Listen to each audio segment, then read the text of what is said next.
কি দরকার ছিল আপনার 14 লক্ষ ঘরহীন ভূমিহীন মানুষকে পাকা ঘর তৈরি করে দেওয়ার?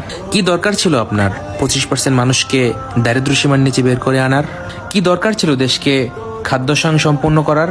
কি দরকার ছিল দেশকে স্বল্পোন্নত দেশের তালিকা থেকে উন্নয়নশীল দেশের কাতারে উন্নতি করার?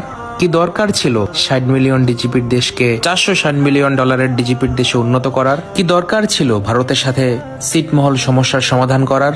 কি দরকার ছিল দেশের সমুদ্রের সীমানা বাড়ানোর? কি দরকার ছিল মুক্তিযুদ্ধের স্টোজিক ইতিহাস ফিরিয়ে আনার? কি দরকার ছিল রাজাকারের বিচার করার? কি দরকার ছিল বঙ্গবন্ধুর হত্যার বিচার করার? কি দরকার ছিল 3000 মেগাওয়াট বিদ্যুৎকে 16,000 মেগাওয়াটে উন্নতি করার? কি দরকার ছিল $600 মাথাপিছু আয়কে 2,800 ডলারে উন্নতি করার? কি দরকার ছিল প্রতি বছর বিনামূল্যে 35 কোটি বই বিতরণের? কি দরকার ছিল বঙ্গবন্ধু টানেল করার? কি দরকার ছিল মেট্রো রেল তৈরি করার? কি দরকার ছিল সারা